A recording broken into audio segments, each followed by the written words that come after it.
요한은 아시아에 있는 7교회에 편지합니다.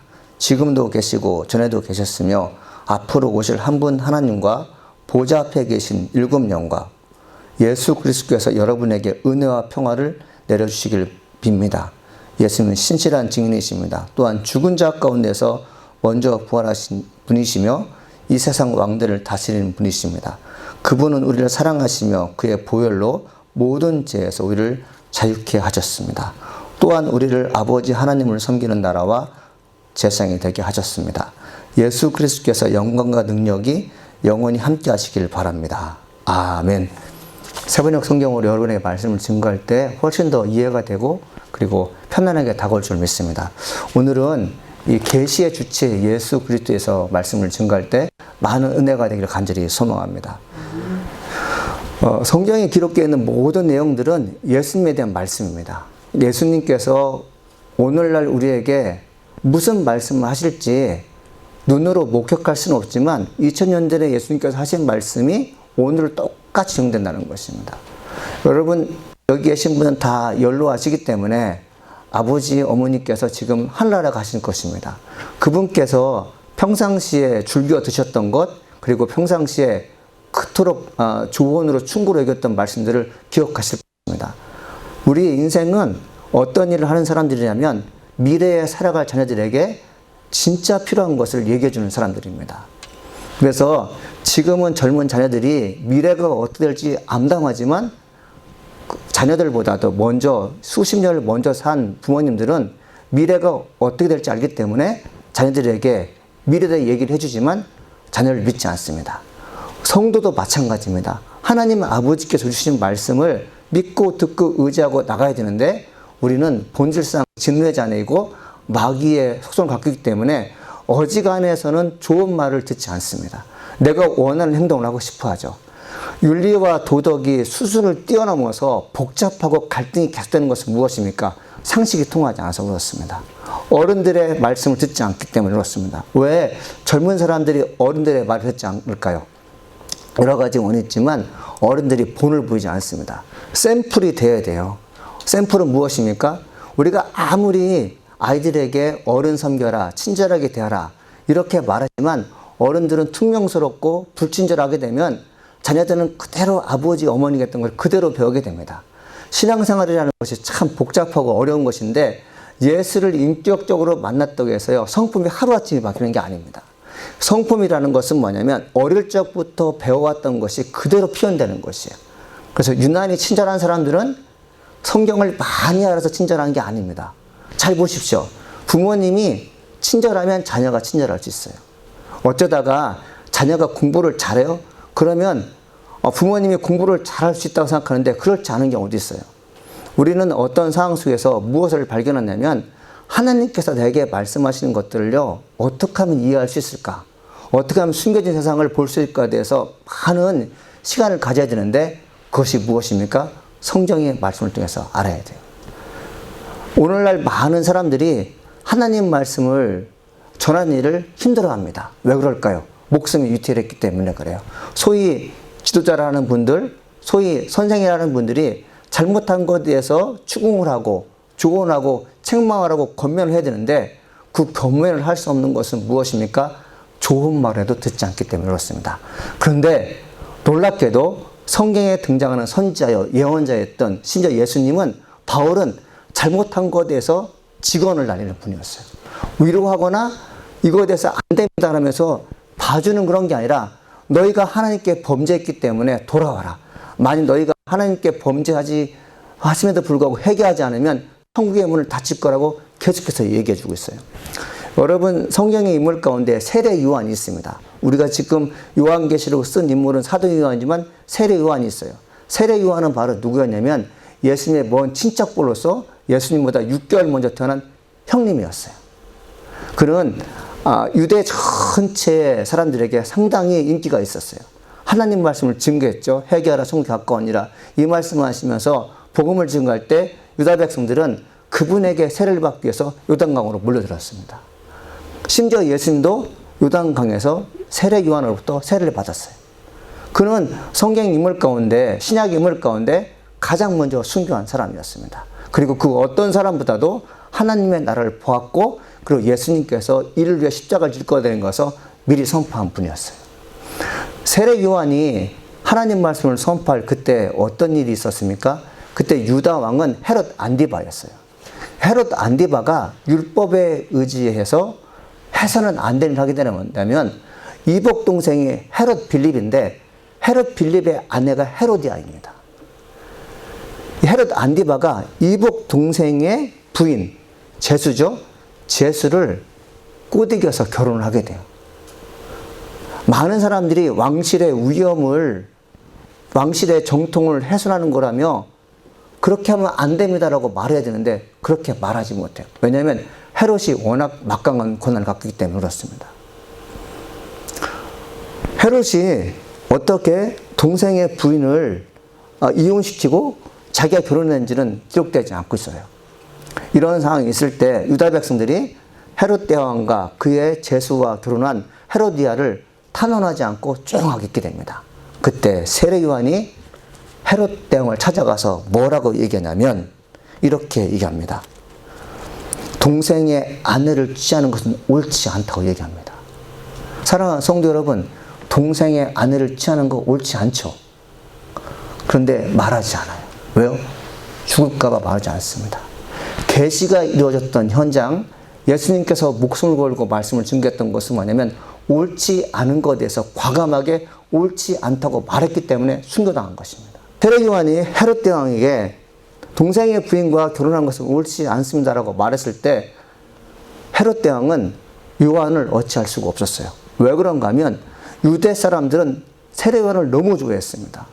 만일 세례 요한을 죽였다면 여론이 들끓고 일어나기 때문에 헤롯 대왕은 가만히 있을 수밖에 없었어요. 그런데 누가 분이 난가 하면 헤로디아가 분이 나요.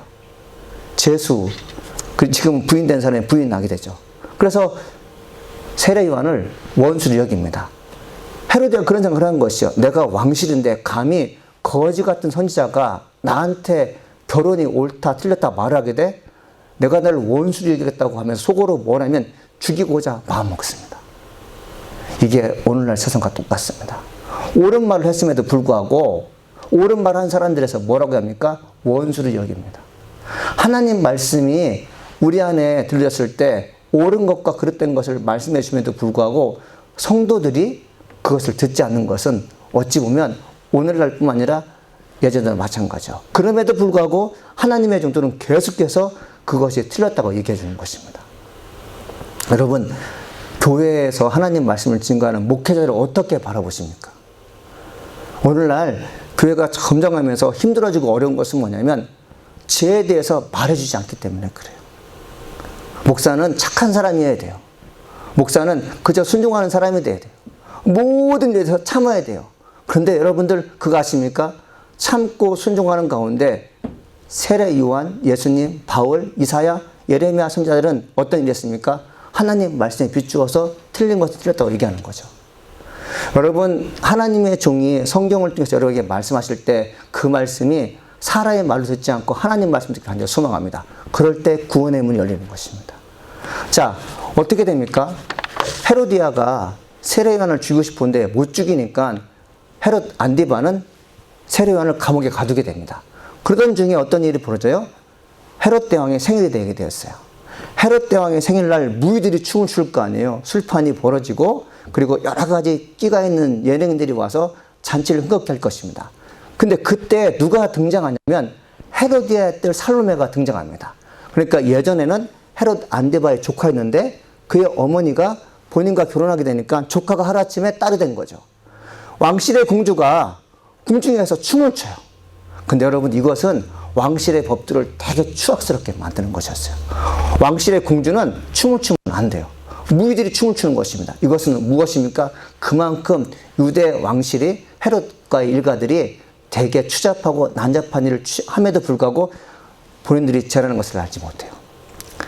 헤로디아의 딸 살로메가 춤을 아주 예쁘게 추니까 어떤 일이 벌어집니까? 그때 헤롯 안디바가 기분이 너무 좋은 거예요. 그래서 그렇게 얘기합니다. 사랑하는 내 딸이여, 너가 너무너무 춤을 췄는데 내 마음이 기쁘다. 내가 너를 위해서 선물을 주고 싶다. 내 나라 전부를 주고 싶다. 이렇게 얘기해요. 여러분 만약에 15살짜리, 13살짜리 아이가 춤을 예쁘게 춰서 어른부터 칭찬을 받았어요. 그럼 어른들이 뭐 줄까 하면 100불만 주세요. 이럴 거 아니에요. 아니면 예쁜 드레스 사주세요. 예쁜 신발 사주세요. 뭐 그렇게 얘기할 거 아니에요. 그런데 이 살로메도 어머니와 똑같이 사악해서 어머니에게 묻습니다. 어머니, 아버지 되신 왕께서 내게 선물 주신다는데 내가 무엇을 구할까요? 그때 어떤 일을 하게 됩니까? 헤로디아가 살로메에게 이렇게 말합니다. 세례요한의 목을 달라고 하라. 여러분 10살, 15살 된 아이가 왕 앞에 가서 세례요한의 목을 주십시오라고 얘기할 수 있습니까?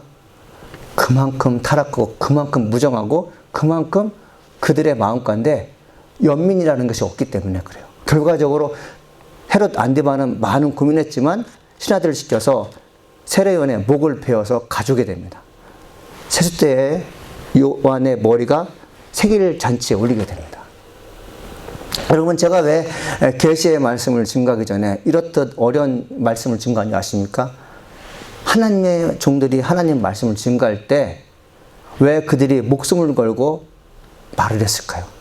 그것은 뭐냐면 당신이 죄를 진 그것 때문에 미래가 불통하기 때문에 그래요.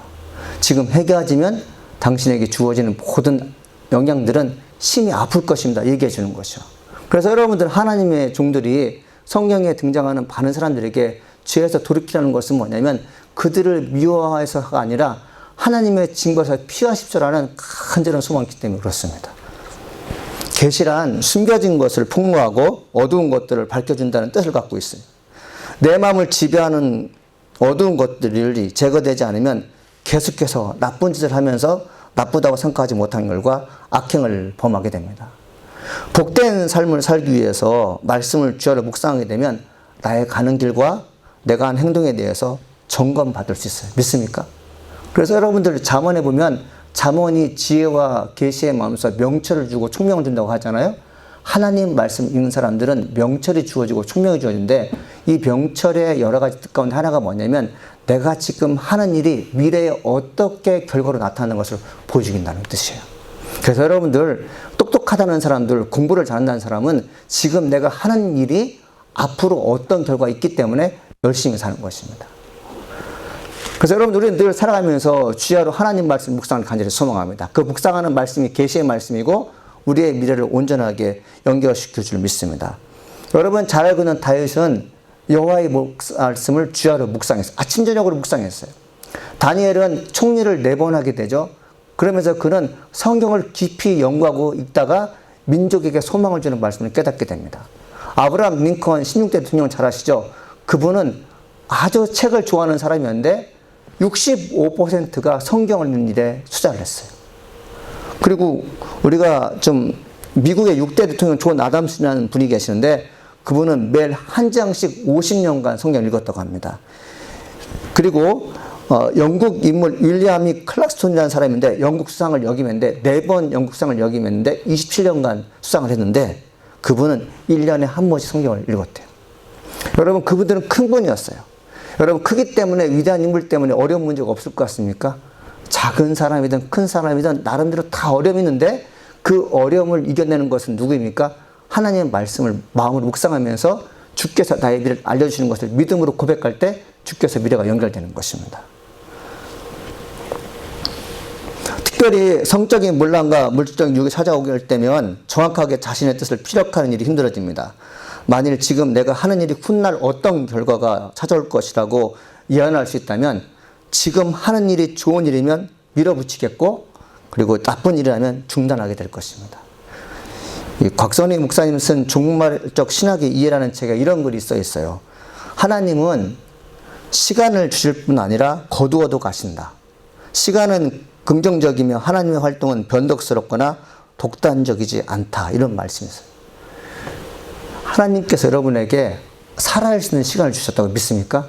내가 사는 건요, 내가 건강해서 내가 인생의 계획을 잘 세워서 사는 게 아니라 하나님께서 살 수 있는 시간을 주신 것입니다. 또 하나님께서 여러분들을 시간을 걷어가실 거예요. 무엇입니까? 내 목숨을 걷어갈 시간이 오신다는 거죠. 하나님은 변덕스러운 분이 아니에요. 하나님은 초질관 여러분들에게 은혜를 주시고 여러분을 사랑하기 위해서 아들까지 주실 정도로 참 좋으신 분이에요. 그래서 우리가 늘 사는 이유가 무엇입니까? 인생을 세월과 맞서 살면서 부딪히지 않고 그 다음에 이길 수 있는 것은 무엇 때문에 그렇습니까? 하나님께서 나의 시간을 관리해 주기 때문에 그래요.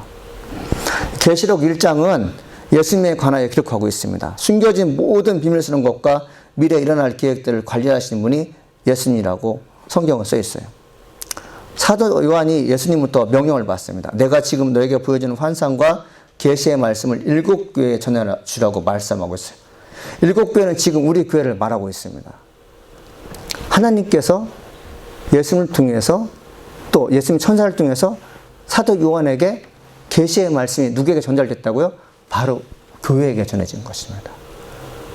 여러분, 제가 자주 얘기하는 말씀 같지만 교회는 건물이라는 생각을 많이 해요. 근데 여러분들, 교회는 건물인데 어떤 건물이냐? 사람이 건물입니다. 믿습니까? 내가 건물이에요. 그래서 교회가 부흥된다는 것은 어떤 뜻입니까? 성도들이 안정적으로 성공하며 예수의 이름으로 승리한 사람들이 많다는 것입니다. 교회가 시험 들었다는 것이 뭐예요?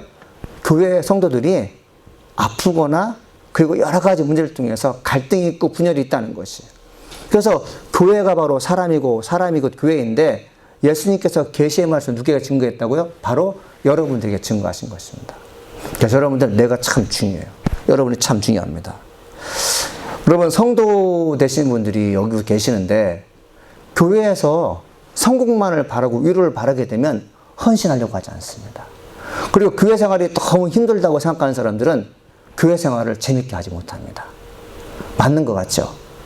그래서 교회 오면 편안하면 좋겠다 생각하면서 그냥 말씀만 듣고 갈 수 있다는 분들에게 대해서는 헌신을 강요할 수 없어요. 근데 교회에서 너무 헌신만 하다 보면 교회가 힘들어질 수 있습니다.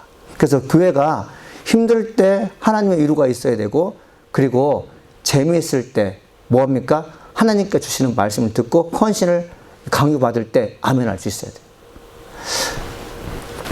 예수님께서 베드로에게 다음과 같은 말씀 하셨어요. 내가 내게 말한다. 너는 베드로다. 내가 이 돌 위에 내 교회를 지을 것이니 지옥의 문이 이것을 이기지 못할 것이다. 마태복음 16장 18절에 말씀하고 있습니다. 지옥 같은 세상에 살고 있다고 하는데 믿는 사람들은 지옥의 문으로 내가 끌려가지 않을 것을 믿어야 합니다. 믿습니까? 네. 지옥으로 끌려 들어가지 않아요. 베드로가 죽음을 두려워하지 않고 복음을 증거하면서 훌륭한 생애를 살았던 것은 예수님께서 힘들고 지칠 때마다 은혜를 주셨습니다.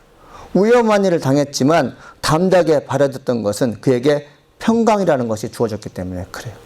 오늘 본문 5절에 보면 예수 그리스도께서 여러분에게 은혜와 평화를 내려주시길 빕니다라고 언급하고 있어요. 계시의 말씀을 받은 사도 요한이 힘들고 어려웠지만 은혜와 평강이 있었기 때문에 살아남은 것입니다. 오늘 본문 4절에서 6절을 보게 되면 예수님에 대해서 각 절마다 3개씩 나와 있는데, 먼저 4절로 5절 말씀입니다. 보시겠습니다. 요한은 아시아에 있는 7교회에 편지합니다. 지금도 계시고 전에도 계셨고 앞으로도 오실 한 분 하나님께 보좌 앞에 계신 7영과 예수 그리스도께서 여러분에게 은혜와 평강을 내려주시길 바랍니다. 이렇게 되어 있어요. 여러분, 예수님이 어떤 분이라고요? 전에도 계셨고 지금도 계시고 앞으로 오실 분이라는 거죠. 믿습니까, 여러분들? 그러니까 여러분의 과거도 알고 계시고 지금도 알고 계시고 미래도 알고 계신 분이에요. 여러분, 이 말씀을 제가 묵상하면서 그런 생각을 해봤어요. 옛날에도 하나님께서 나와 함께 하셨다면 내가 왜 이렇게 힘들게 살았을까? 주님께 모든 문제를 맡겼으면 지금이라는 시간은 상당히 복된 시간이었을 텐데 왜 이렇게 힘들게 살았을까? 옛날에 그렇게 어렵다는 것이 지금에 와서는 쉽게 느껴져요. 별것도 아닌데 왜 이렇게 힘들게 살았을까? 여러분, 그 생각을 지금 갖는 것은 무엇입니까? 내가 잘나서가 아닙니다. 하나님의 은혜를 경험하고 나니까 그때도 나를 위해서 은밀하게 예수님께서 나를 위해 기도하셨다는 것을 믿기 때문에 그래요. 그렇다면 지금이라는 시간은 어떤 것일까요? 지금도 마찬가지입니다. 힘들고 어렵지만 예수님께서 나와 함께 하신다는 것을 믿게 되면 어떻게 돼요? 미래에도 하나님께서 함께 하시기 때문에 나는 별 문제 없이, 심지어 고난이 오고 죽음이 몰려와도 예수님께서 죽음에서 살아났던 것처럼 나도 살 수 있다는 확실한 믿음이 생기는 것입니다. 이건 참 감사한 말씀이에요. 전에도 계셨고 지금도 계셨고 앞으로도 계실 것이다. 여러분 앞으로도 계실 그 예수님은 여러분이 요단강을 건너는 일을 도와줄 줄 믿습니다. 우리가 이제 사랑을 받기도 하고 사랑을 준다고 하지만 사실 부모님만큼 우리를 사랑하는 분이 없습니다. 믿죠? 부모님만큼 자녀를 위해서 기도하는 게 많아요. 제가 이제 아들 얘기 잘 안 하려고 하는데 둘째 아들이 지금 축구를 하고 있어요. 근데 축구를 하는 아들은 축구 전에 기도를 합니다. 근데 여러분 제가 고백하는데 아들이 축구 경기 잘하려고 저는 기도해 본 적이 별로 없어요. 그냥 구경하게 됩니다. 근데 며칠 전에 제가 축구 경기를 하는데 기도가 나왔어요. 간절하게 나왔어요. 초등학교 때 아이들이 재미로 공을 찹니다. 경쟁심이 별로 없어요. 미국 애들은. 엘리트로 구성된 축구 선수들이 축구를 하는 우리나라와 달리 미국은 너나 나나 다 하잖아요. 심지어 축구할 때 여자 아이들이 와서 함께 축구를 해요. 나는 그걸 보면 너무 재미가 없어요. 그런데 애들은 너무 좋아하거든요. 즐기는 거예요. 근데 중학교가 들어가고 고등학교 들어가게 되면 축구라는 것이 전쟁이라는 것을 알게 돼요. 여기서 지면 자존심이 엄청 상하게 됩니다. 내가 제일 잘 차는 줄 알았더니 더 잘 치는 애들 나와요.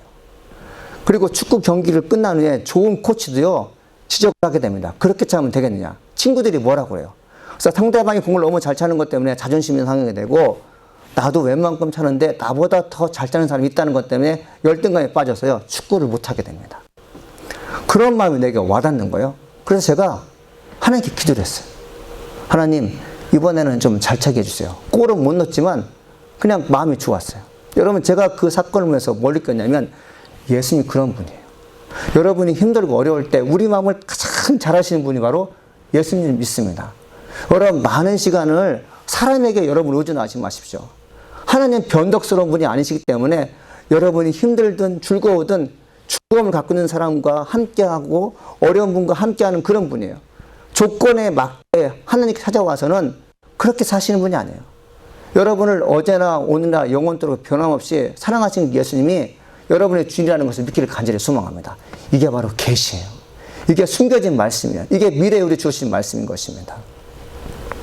둘째는 5절입니다. 예수님께서 무슨 5절인데 예수님은 신실한 증인입니다. 또한 죽은 자 가운데 제일 먼저 부활한 분이시며 이 세상의 왕들을 다스리는 분이십니다.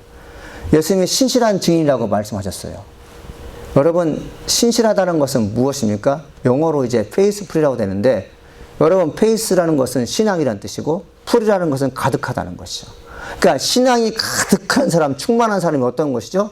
신실한 사람인데 이 신실한 사람들은 어떤 사람이냐면 믿음이 변치 않는 사람들입니다. 어떤 역경 속에서도 흔들리지 않는 것이 신실한 사람이에요. 여러분, 우리가 이 코로나 시기에 예수님을 닮은 사람들은 어떤 환경에도 흔들리지 않습니다. 믿습니까? 예수님께서 요한계시록 중에서 말씀하신 게 뭐예요? 나는 신실한 증인이라고 말씀하셨어요. 성도로 하지 않고 증인이라고 하는 것은 뭐냐면 내가 예수를 믿어보니까 승리하더라. 내가 예수를 믿을 때 구원받더라. 예수님께서 나와 함께 하시니까 죽음조차도 두려워하지 않더라. 이게 확실하게 경험된 사람이 증인인데 요한계시록에 써있는 말씀에 성도 대신에 증인이 나와 있다는 것은 무엇입니까? 여러분, 우리가 청구하는 것이 힘들다는 것을 알아야 돼요. 무거운 말씀이라는 것을 아셔야죠. 저는 여러분이 증인으로서 예수를 실제로 경험하면서 인생을 살기를 간절히 축원합니다. 그 다음에 이제 둘째, 죽은 자 가운데 제일 먼저 부활하신 분이 예수님이죠. 부활은 다시 태어나는 것을 말합니다. 죽었다가 다시 사는 것인데 예수님이 그런 분이셨어요. 예수님은 오빠가 죽은 마르다 때문에 오빠가 죽은, 그러니까 누구죠? 나사로가 죽은 것 때문에 마음 아파하는 마르다에게 말씀하셨어요. 이렇게 말씀합니다. 예수님께서 마르다에게 말씀하셨습니다. 나는 부활이요 생명이다. 나를 믿는 사람은 설령 죽는다 해도 살 것이며 살아서 나를 믿는 자는 누가 되었든지 결국 죽지 않을 것이다. 내가 이것을 믿느냐? 여러분 믿습니까? 여러분 설령 죽더라도 여러분 영원히 죽는 게 아십니다. 부활하는 것입니다. 믿습니까? 부활하는 것이에요. 여러분, 내가 이것을 믿느냐? 이 말씀을 했을 때 마르다가 어떤 생각을 했을까요? 예수님, 죽은 지 사흘이나 됐는데 어떻게 살아날 수가 있겠습니까? 살아날 수 없어요. 근데 예수님께서 내가 이것을 믿느냐고 물어보는 거죠. 사랑하는 우리가 이제 살아가면서 내 신앙이 부활의 신앙이 있을 때 가장 행복한 것입니다. 여러분도 마찬가지죠. 우리가 기도할 때 내가 아는 사람 부활신앙을 갖게 도와줘서 예수 믿을 때 살아나는 것을 믿게끔 하는 것입니다. 그래서 여러분들 지금 죽은 사람들은 하나님 나라 갈 수 있습니다. 그 사람이 가난하든 부유하든 그게 중요한 게 아니라 예수를 믿을 때 살아나는 것이에요. 우리가 죽은 사람이 여러분 죽은 사람이 통곡하여 우는 것을 볼 수 없어요. 왜 그렇습니까? 죽은 후에 천국 본 사람들은 울 수 없어요. 그리고 죽은 후에 지옥을 본 사람도 울 수 없습니다. 울어도 못해요. 울어도 지옥 갈 사람이 천국까지 못합니다. 그러니까 운명에 맡기기 때문에 울지 않고 묵묵히 끌려가는 것입니다. 저는 여러분들이 죽음 위에 하나님 나라가 있다는 것을 믿고 살아가길 간절히 소망합니다. 제가 여러분들 계속해서 지난주에도 이번 주에도 죽음 위의 세계에 대해서 어디로 갈 것인가에 대해서 계속해서 반복하는 것은 뭐냐면 제가 목회하면서 수많은 분들이 병원에서 죽어가는 노인 어르신들이 천국에 대해서 소망을 갖지 못하고 너무 괴로운 모습도 많이 봤기 때문에 그래요. 이를 말할 수 없이 괴로워하세요. 예수 권사이고 예수 믿는 장로님들에도 불구하고 죽음 앞에서 너무 무서워하십니다. 왜 무서워할까요? 예수님께서 나를 죽음 가운데 부활로 이끄신다는 것을 믿어야 되는데 못 믿어요. 그렇다면 수십 년간 예수를 믿었다고 하는데 그들의 믿음은 다 거짓이었습니까? 예수님께서 묻고 계시는 거예요. 내가 믿느냐? 너희들이 설령 죽는다 해도 내가 너를 살릴 것이다. 할렐루야. 이 믿음이 여러분의 삶 가운데 가득하기를 소망합니다. 그래야 살 수 있는 것이에요. 여러분들 여러 가지 말이 있지만 또 하나 이제 제가 말씀드리고 마칠 것은 뭐냐면 예수님이 어떤 분입니까? 세상 왕들을 다스리는 분들이에요. 세상의 왕들을 다스리는 분. 여러분 하나님의 자녀잖아요. 하나님의 자녀인 예수가 어떤 분이에요? 모든 만물을 다스리는 왕입니다. 여러분들이 예수님과 더불어 신앙을 한다는 것은 뭐냐면 하나님께서 너희가 예수를 믿기 때문에 양자라고 되어 있어요. 그러면 우리는 예수님과 형제인 것입니다. 옛날엔 종이어서 주인 앞에 감히 가지 못하지만 하나님께서 아들 예수를 믿을 때 너희가 양자라고 되어 있다는 것은 무엇입니까? 함께 왕궁에 들어갈 수 있고 함께 좋은 잔치에 참여할 수 있다는 거죠. 제가 목회하면서 후회스럽고 참 민망한 것이 뭐냐면 제가 젊은 시절에 교회 내에 부자인 분들, 공부를 많이 하신 분들, 권력 앞에 있는 사람들에게는 되게 굽신거렸어요. 되게 당당한 것은 같지만 괜히 위축되는 것이에요. 열등감 느끼는 거죠. 그럴 필요가 없다는 것을 제가 성령 체험하고 난 다음 알았어요. 예수님은 나의 모든 걸 자유케 한다는 것을 그때 알게 됐죠. 사랑하는 여러분 왕 같은 제사장이고 그리고 왕주기 때문에 사람들에게 굽신거리지 마십시오. 그리고 여러분 하나 더 제가 말씀드릴 것은 뭐냐면 우리는 예수님이 이 땅을 다스리는 임금들의 임금이라는 것을 믿을 때 우리가 태도가 우리 행동이 여러분 무엇입니까? 너그럽고 그리고 좀 자비로웠으면 좋겠어요. 여러분 쾌척이라는 말 아십니까? 누가 내게 돈을 줬는데 기쁜 마음을 줬어. 누가 내게 돈을 줬는데 쾌척했어라는 말 하잖아요. 이 쾌척이라는 말이 어떤 말이냐면은 이런 뜻입니다. 금품을 마땅히 쓸 자리에 시원스럽게 내놓는다는 뜻입니다. 아낌없이 후하게 관대하게 그리고 풍부하게 내가 가진 물질을 던져 주는 것이 쾌척입니다. 여러분 그런 적 있으세요 혹시? 쾌척하신 적 있으세요? 내가 가지고 있는 것을 쓰라고 쾌척하신 적 있어요? 만일에 여러분이 돈주머니가 하나님의 영광에서 쾌척해 본 적이 있다면 여러분 내가 바로 예수님의 증인이고 우리 아버지가 하나님이라는 것을 믿어 의심하지 않는 사람들이에요. 어떤 아들이 찾아왔어요. 엄마, 내가 친구 중에 한 명이 되게 가난하고 돈이 없어서 햄버거 사줬어요. 부모님 이렇게 말하면 참 잘했다. 네가 돈 있을 때 아이들에게 친구들에게 빵값을 대신해 주는 거 참 좋은 일이야. 이렇게 말하는 부모는 우리 아버지가 하나님이라는 것을 믿는 사람이에요. 근데 어느 날 아들이 찾아왔어요. 엄마, 내가 친구가 돈이 없다길래 내가 햄버거 값 대신 내버렸어요. 근데 엄마가 이렇게 말합니다. 돈이 어딨다고 그 짓해. 돈이 우물에서 파는 나는 줄 알아? 다음부터 그런 일 하지 마. 그러면 그 사람은 하나님을 아버지로 모신 사람이 아니에요. 어떻습니까? 우리 아버지가 하나님이라면서요. 우리 아버지가 모든 마음을 가지고 있는 분이라면서요. 그렇기 때문에 우리는 하나님의 사람으로서 쓰는 것이 여러분 너무 인색하면 안 됩니다. 하나님께서 말씀하셨어요. 여호와께서 대답하셨습니다. 내가 나의 모든 은총을 내 앞에 지나가게 하겠다. 그리고 내 앞에서 나 여호와의 이름을 선포할 것이다. 나는 은혜를 베풀 사람에게 은혜를 베풀고 자비를 베풀 사람에게 자비를 베풀 것이다. 아멘. 뭐라고 말씀하셨어요? 내 앞에 지나가는 사람들에게 은총을 베풀 것인데 평상시에 은혜와 자비를 베푼 사람들에게 은총을 더할 거라고 말씀하고 있어요. 그러면서 다윗은 이런 조언을 하게 됩니다. 시편 37편 26절인데 의로운 사람은 언제나 넉넉하여 다른 사람에게 나눠주기를 좋아합니다. 그래서 그들이 자손들이 복을 받습니다. 여러분 자손들 복 받기를 원하시죠? 그게 의로운 사람들이 복을 받는 것인데 의로운 사람 중에 복을 받는 사람, 자녀가 복 받는 사람들은 자기의 것을 쾌척하는 사람들이에요. 왜 그렇습니까? 내가 하나님의 자녀이기 때문에 그래요. 내가 왕주기 때문에 그래요. 나는 많은 돈을 써도 우리 아버지가 왕이라면 여전히 남아있는 것이죠. 이게 물질관이 아니라 하나님을 믿는 신앙관입니다. 그래서 여러분들 오늘 여러 가지로 제가 예수님이 어떤 분에 대해서 말씀드렸지만 여러분 이 말씀을 듣고 여러분의 삶에 크게 깨달음을 얻고 계시의 주인은 예수님처럼 살기를 간절히 소망합니다.